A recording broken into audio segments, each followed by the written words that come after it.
ആ അഞ്ജലി പറയൂ. അഞ്ജലി അഞ്ജലി അഞ്ജലി അഞ്ജലി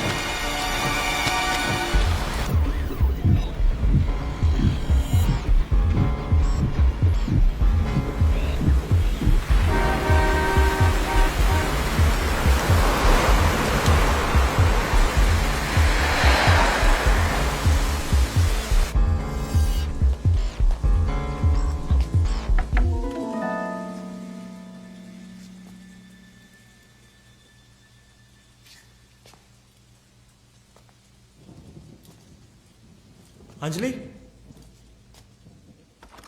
അഞ്ജലി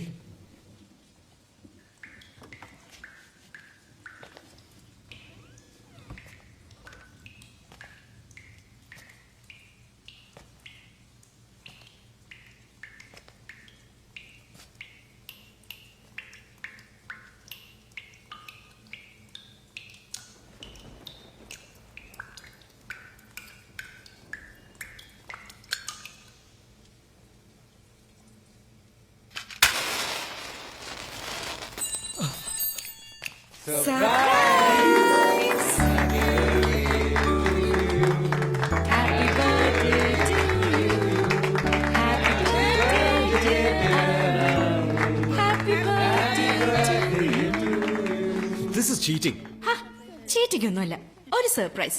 അത്രയും ഞങ്ങൾ ഉദ്ദേശിച്ചുള്ളൂ. വെറുതെ ഒരു തമാശക്ക്. ഇതല്പം ക്രൂരമായ തമാശയാണ്. അഞ്ജലിക്ക് അറിയാലോ ഈ ആളെ പറ്റിക്കുന്ന ഏർപ്പാടൊന്നും എനിക്ക് ഇഷ്ടമല്ലെന്ന്. ഒരു രസത്തിന് ഞങ്ങൾ ചെയ്തേ ഉള്ളൂ. അതിന് ഇത്ര അപ്സെറ്റ് ആവേണ്ട കാര്യമൊന്നുമില്ല. നിങ്ങൾക്കിത് രസമായിരിക്കും, എനിക്കിത് അത്ര രസമായിട്ട് തോന്നിയില്ല. ഞാനിതിനെ ചതി എന്ന് പറയും. അന്നു നല്ലൊരു ബർത്ത്ഡേ ആയിട്ട് ഇങ്ങനെ വേണമെങ്കിൽ തുടങ്ങണോ?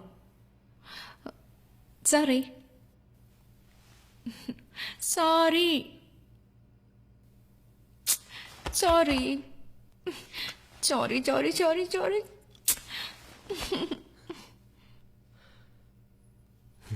ഓക്കെ, ഇപ്പോഴേക്ക് ക്ഷമിച്ചിരിക്കുന്നു. ഇനി ഇത് ആവർത്തിക്കരുത്.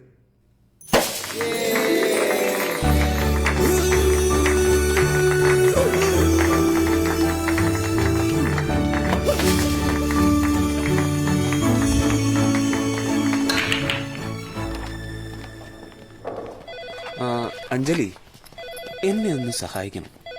ആക്ച്വലി എൻ്റെ മകൻ്റെ അഡ്മിഷനാണ് 1-ാം തീയതി. സോ എനിക്ക് വേണ്ടി ഊട്ടി വരെ പോയി ആഡ് ഫിലിമിന്റെ ഷൂട്ട് ഒന്ന് ചെയ്യണം പ്ലീസ്. ബോസിനോട് പറഞ്ഞോ? ആ, അഞ്ജലി പോകുന്നേറ്റ ബോസിനെ കൊണ്ട് സമ്മതിപ്പിക്കുന്ന കാര്യം ഞാൻ ഏറ്റു. സോറി, പെട്ടെന്ന് നാളെ ഊട്ടിക്ക് പോകാനൊരു പ്രോഗ്രാം. മീറ്റിംഗ് വിചാരിച്ചതിനേക്കാളും നീണ്ടുപോയി. നമ്മളെവിടേക്കാ? വീട്ടിലേക്ക്. നാട്ടിൽ നിന്ന് ബേബി ചായ വന്നിട്ടുണ്ട്. ഞങ്ങളുടെ കുടുംബത്തിലെ തലമൂത്ത ആളാ. അങ്ങേര് പറയുന്നൊക്കെ അവിടെ വേദവാക്യം. നിന്നെ കൂട്ടിക്കൊണ്ടെല്ലാം പറഞ്ഞു. എന്താ ഇത്ര അത്യാവശ്യം?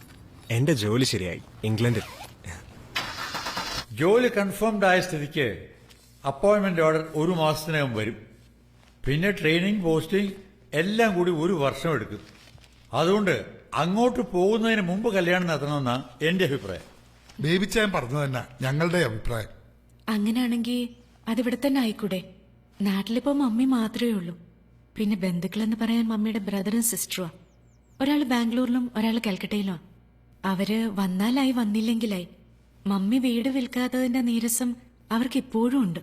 വിവാഹം കഴിഞ്ഞ് നാട്ടിൽ പോയി മമ്മിയുടെ അനുഗ്രഹം വാങ്ങിയാൽ മതിയല്ലോ. ഞങ്ങളുടെ കുടുംബക്കാർ മുഴുവനും നാട്ടില. ഈ തലമുറയിലെ അവസാനത്തെ കല്യാണവും ഇവന്റെയാ. അതുകൊണ്ട് എല്ലാവർക്കും കൂടാൻ താല്പര്യമുണ്ടാവും. അവരെല്ലാം വലിച്ചിട്ട് ഇങ്ങോട്ട് കൊണ്ടുവരാന്ന് പറഞ്ഞാൽ ബുദ്ധിമുട്ടാ. നാട്ടിൽ വെച്ച് നടത്തുന്നതാണ് നല്ലത്. മമ്മിക്കും പങ്കെടുക്കാമല്ലോ. ആ, ബേബിച്ചായൻ പറഞ്ഞതാ ശരി. നാട്ടിൽ വെച്ച് നടത്തുന്നേ നല്ലത്. എനിക്ക് നാളെ ഒന്ന് ഡൽഹിക്ക് പോകണം. ഒരാഴ്ച എനിക്ക് കുറെ പേഴ്സണൽ ജോലികളുണ്ട്. അത് കഴിഞ്ഞ് നാട്ടിലെത്തിയാൽ ഉടനെ ഫിലിപ്പോസ് അച്ഛനെ കണ്ട് ദിവസം ഉറപ്പിക്കാം. കുട്ടി മമ്മിയെ വിളിച്ച് കാര്യം പറയും. അന്നാമ്മ ഞാൻ അവിടെ പോയി കണ്ടോളാം. Hello hello. ആ, ട്രാഫിക് ജാം കാരണം ഞാൻ അല്പം ലേറ്റായി. പിക്കപ്പ് ഏരിയയിലേക്ക് ഇതാ വന്നുകൊണ്ടിരിക്കാം. ആ, ഓക്കെ. എഡിറ്റിംഗ് ഒക്കെ നിങ്ങൾ തന്നെ ചെയ്തു തീർത്താൽ മതി. എനിക്ക് നാട്ടിൽ പോയിന്ന് മമ്മിയെ കാണണം. കല്യാണം കഴിഞ്ഞ ഇങ്ങോട്ടുള്ളൂ. എന്തായാലും ഞാൻ വരും. കല്യാണത്തിന് മുമ്പ്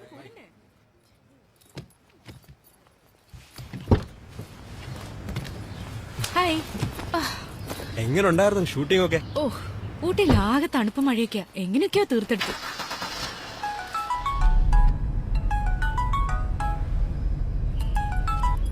ഹലോ.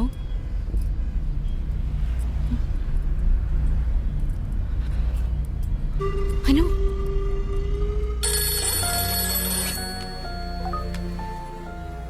ആ, താങ്ക് യു. Ticket okay. ഹോസ്പിറ്റലിൽ കാര്യം എന്തായി? ഹോസ്പിറ്റലിൽ വിളിച്ചിട്ട് അവിടെ ആരും എടുക്കുന്നില്ല. മമ്മിയോട് പല പ്രാവശ്യം പറഞ്ഞത് ഇങ്ങോട്ട് പോരാൻ. ആരും കേൾക്കാൻ. ഗീത മരിച്ച ശേഷം ആരോടും മിണ്ടിയിട്ടില്ല. ബൈബിളും കെട്ടിപ്പിടിച്ച് മുറുക്കിയകത്ത് ഇരിപ്പ് തന്നെ. അനൂപിന് അറിയാലോ, ആ വീട്ടിലാകെ ഒരു ശ്മശാന മൂകതയാ. ഗീത മരിച്ച ശേഷം അവിടെ കഴിയാൻ പെട്ട കഷ്ടപ്പാട് എനിക്കേ അറിയൂ. അതൊന്നും ഇനി പറഞ്ഞിട്ട് കാര്യമില്ലല്ലോ. നമുക്ക് അവിടെ ചെന്ന് തീരുമാനിക്കാം കാര്യങ്ങളൊക്കെ. കം.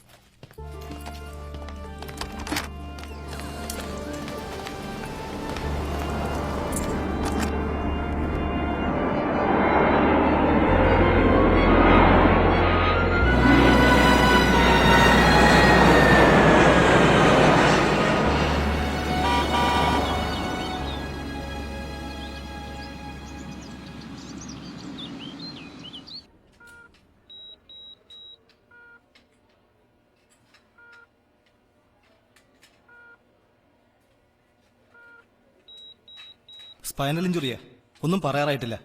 ലൈഫ് സപ്പോർട്ട് കൊടുത്ത് ഒബ്സർവേഷൻ വെച്ചിരിക്കുക. എന്താ സംഭവിച്ചതെന്ന് അറിയാമോ? വ്യക്തമായിട്ട് അറിയില്ല. ബാൽക്കണിയിൽ നിന്ന് മറ്റോ വീണെന്നാണ് പറഞ്ഞു കേട്ടത്. വാസുദേവൻ എന്ന ആളാണ് പണം അടച്ചതും ഇവരിവിടെ അഡ്മിറ്റ് ചെയ്തതും.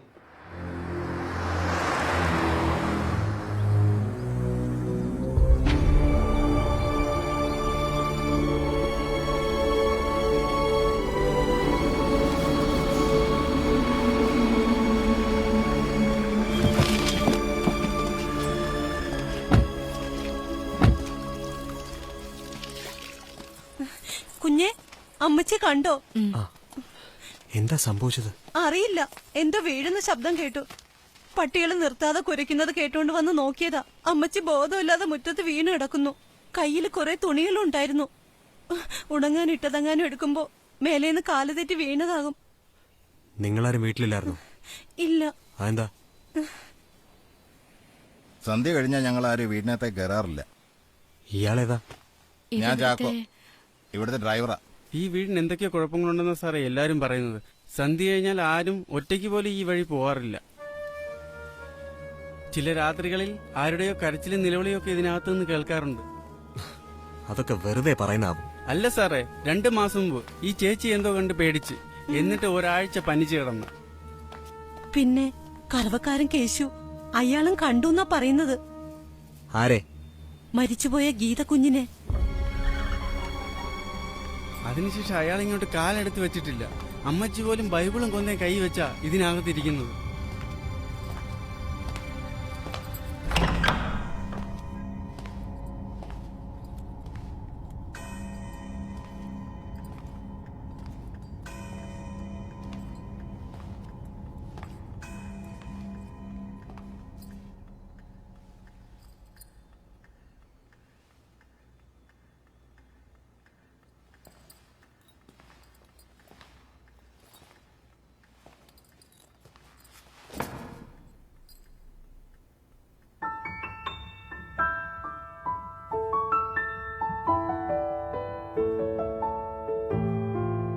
ദൂരെ ദൂരെ ആഴി പെണ്ണിൻ നീഴാം പൂമേട കാണാൻ ആരൻ മുത്തേ നിന്നെ കൂട്ടിയാരും കാണാതെ പോയി. ആഴം കാണാ താഴ്വാരങ്ങൾ നീ കണ്ടു കേഴും നേരം കാണാ കണ്ണീർ.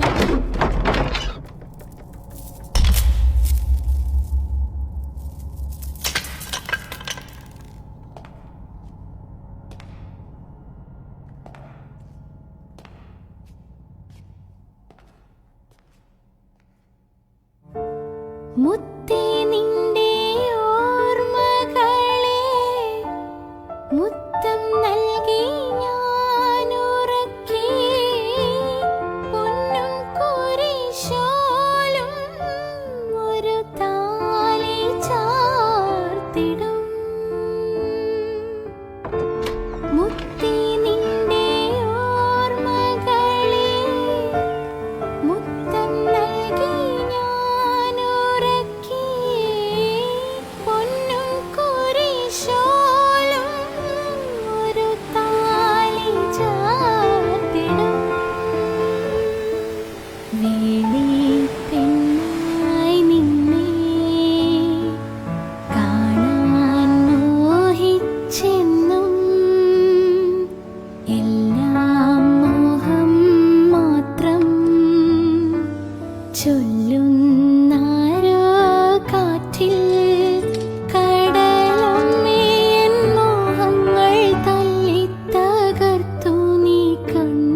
ദൂരെ ദൂരെ ആഴി പെണ്ണിൻ നീഴാം പൂമേട കാണാൻ.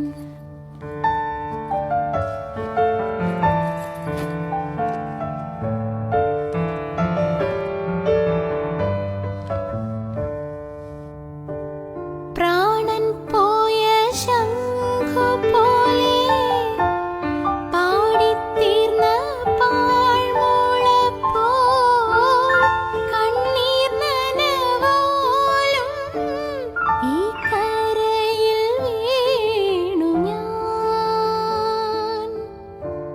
പ്രാണൻ പോയ ശംഖു പോലെ പാടിത്തീർന്ന പാഴ്മൂള പോൽ കണ്ണീർ നനവാലും ഈ കരയിൽ വീണു ഞാൻ. ഓർമ്മച്ചിപ്പിക്കുള്ളിൽ ഒരു തുള്ളി കണ്ണീർ മാത്രം. മേലെ താളം തുള്ളും ആഴിക്കുള്ളിൽ മൗനം.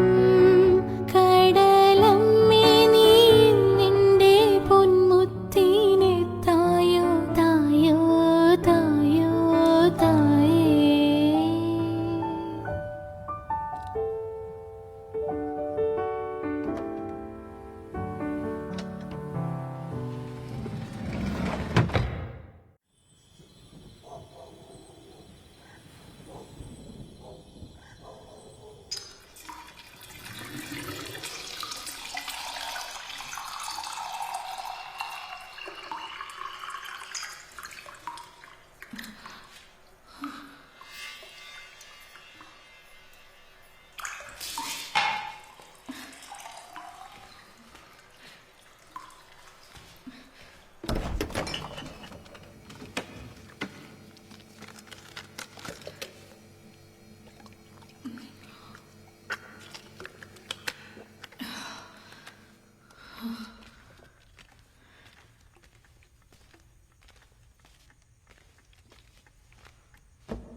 അഞ്ജലി എന്താ അഞ്ജലി എന്താ എന്തോ കണ്ടു. എവിടെ?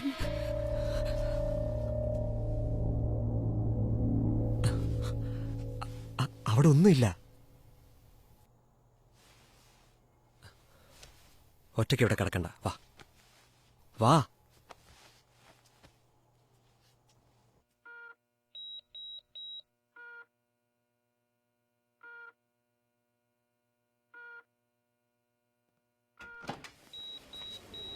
Anjali Anjali please come.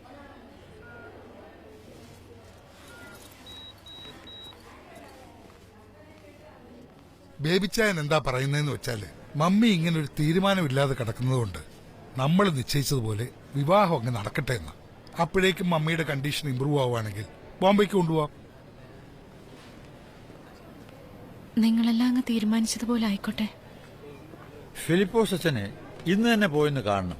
എന്നിട്ട് വേണം ബാക്കി കാര്യങ്ങൾ തീരുമാനിക്കാൻ. അച്ഛനെ കാണുന്നതിന് മുമ്പ് നമുക്കൊരു കാര്യം ഡിസ്കസ് ചെയ്യാനുണ്ട്.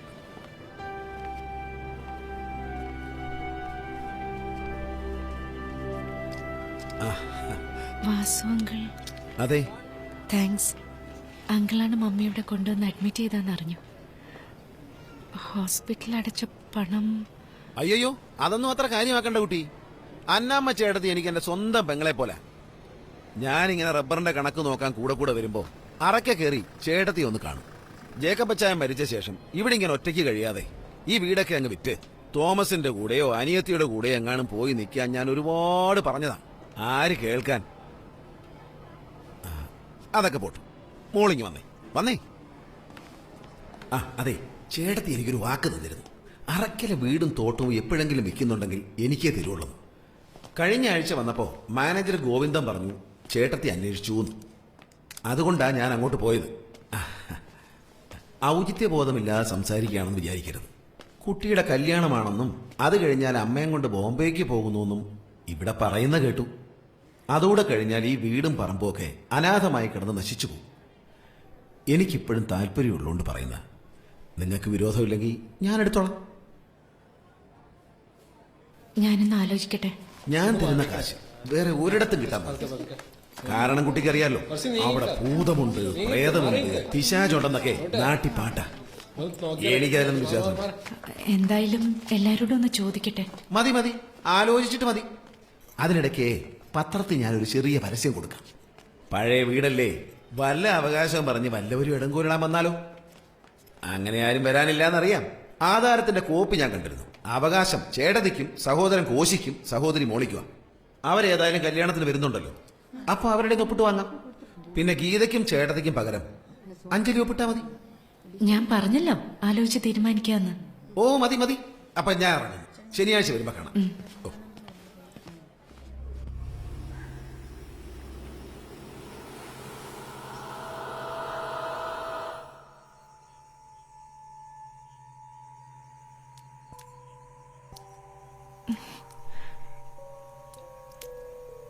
Ugh.